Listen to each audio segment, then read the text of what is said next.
بيت الرئيس، بيت الحمار.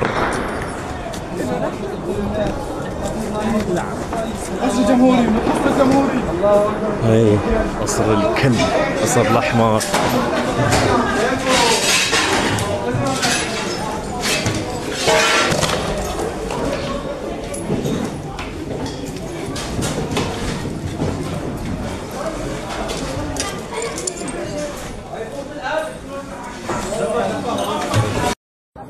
هاي البيت، لنشوف البيت. لكن ما لقي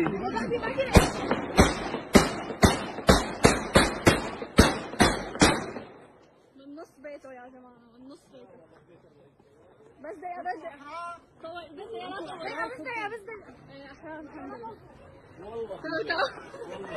والله البال عم يطلع. لا يا جماعة والله ما بصير. لا يا شباب، لا يا شباب. حرام الصغار ما. لا تبغى حرام. خلوا غيركم. لا لا بابا. خلوا ماشيين خلوا نسوق ما خلانا محمد مصارينا. يا جماعة ونص بيت الأسد، وحياة الله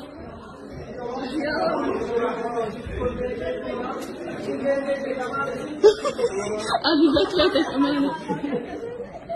أحمد والله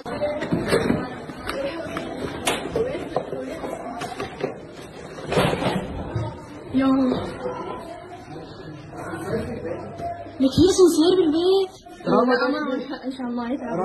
ذكر إدوية الله. একেবারে ঠিক যেন সেই বাংলাদেশ। বাংলাদেশের ঘটনা মনে আছে, শেখ হাসিনা যখন চলে এসেছিলেন তখন তার যে বাসভবন যেখানে থাকতেন সেখানে যে লুটপাট চালানো হয়েছিল, একেবারে একইভাবে সিরিয়াতে এটা হয়েছে। দর্শক, আমি গতকালকে একটা খবর আপনাদেরকে জানিয়েছিলাম যে মধ্যপ্রাচ্যে আরো একটা বাংলাদেশ হয়ে গেছে কার্যত। দেশটা হচ্ছে সিরিয়া। সিরিয়ার যিনি প্রেসিডেন্ট বাশার আল আসাদ, ওখানে যারা বিদ্রোহী ছিলেন তাদের চাপে দেশ ছেড়েছেন বলে ফ্লাইটে করে উনি বেরিয়ে গেছেন, এমনটাই খবর ছিল। কিন্তু আরো সব খবর আসছিল যে ওনার ফ্লাইটকে নাকি গুলি করে নামিয়ে নেওয়া হয়েছে, মারা গেছেন ইত্যাদি বলা হচ্ছিল। তবে যে খবরটা আজকে আসছে সেটা হচ্ছে যে না, উনি রাশিয়াতে আছেন, রাশিয়াতে চলে গেছেন। রাশিয়ার সঙ্গে ওনার একটা যোগ ছিল, আর রাশিয়ার সাপোর্ট মানে সে অর্থে আর পাচ্ছিলেন না শেষ দিকটাতে। সেজন্য যে বিদ্রোহ ওখানে চলছিল তাদেরকে আর পরাস্ত করতে পারেননি।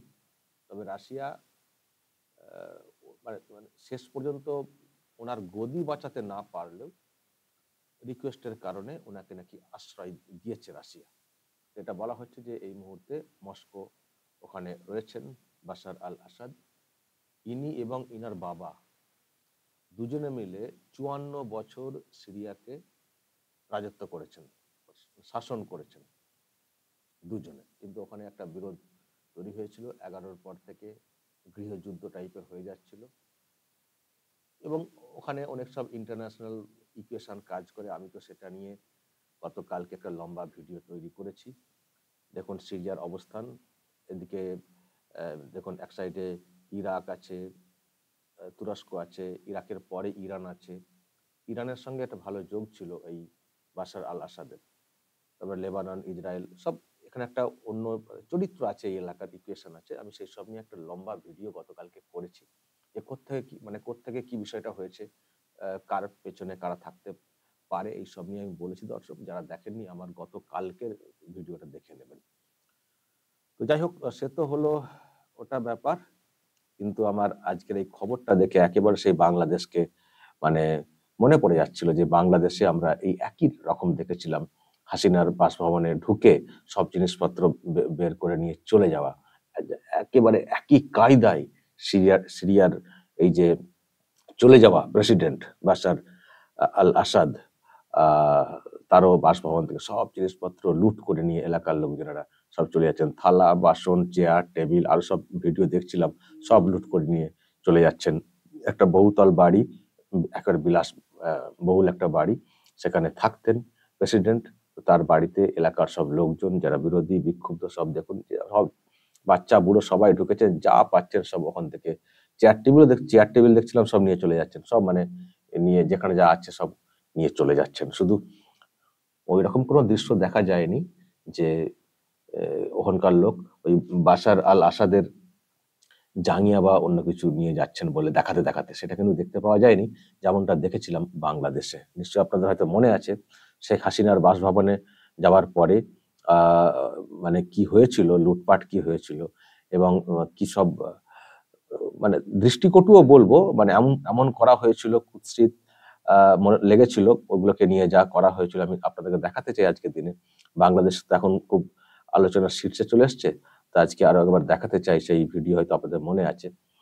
দেখুন, ব্রা নিয়ে নাচানাচি বাংলাদেশে হাসিনা চলে আসার পরে এইরকম কাণ্ড ঘটেছিল। গোটা বিশ্বের মানুষকে বাংলাদেশের লোকেরা দেখিয়েছিলেন যে দেখুন আমাদের প্রধানমন্ত্রী চলে গেছেন, তার ব্রা নিয়ে নাচানাচি করছে। এসব হয়েছিল ওই বাসভবনের সামনে। আর তারপরে তো যা পাওয়া গেছিল সব মোটামুটি নিয়ে চলে যাওয়া হয়েছিল। যে যা পেরেছেন, যেন সেই বিরাট একেবারে যুদ্ধ জয় করে সব ফিরছেন। চেয়ার টেবিল হাঁড়ি কুড়ি, এমনকি দেখেছিলাম যে হাঁস মুরগি যেগুলো ছিল আর কি, হতে পারে শখে রাখা, সেগুলোকেও আমরা নিয়ে চলে যেতে দেখেছিলাম। তো বাংলাদেশে যেমনটি দেখেছিলাম একেবারে একইভাবে একই ফরম্যাটে যেটা দেখতে পাচ্ছি সিরিয়াতে। মানে কি যে হচ্ছে এইসব দেশগুলো, মানে যাচ্ছে তাই সব কাণ্ড। মানে গণতন্ত্র বলে কি সিস্টেম জানি না। আমি কালকে এটা নিয়ে একটা আলোচনা করেছি, দর্শক আপনারা যারা দেখেননি দেখে নেবেন, যে আমরা ভারতবর্ষে রয়েছি, এত বড় একটা দেশ, কিন্তু আশপাশের দেশ বা ওইসব দেশে যেসব ঘটনা ঘটছে সেগুলো দেখলে ভাবি যে আমরা কত ভালো আছি। গণতন্ত্র বলে জিনিস আছে, এখানে মানে পাওয়ারের একটা ট্রানজিশন শান্তিপূর্ণভাবে হয়, কিন্তু এইসব দেশগুলোতে শুধুই একে অপরের সঙ্গে মারামারি কাটাকাটি, নিজেদেরকে মেরে ফেলছেন, মারামারি কাটাকাটি ক্ষমতা দখলের জন্য, মানে এইসব মানে একটা অদ্ভুত কালচার, অগণতান্ত্রিক একটা কালচার কিন্তু মানে চলছে ওইসব দেশগুলোতে। তো সেসব দেখলে আমাদের দেশের যে অবস্থান এই মুহূর্তে, সেটা দেখে ভালো লাগে আর কি ভাবলে।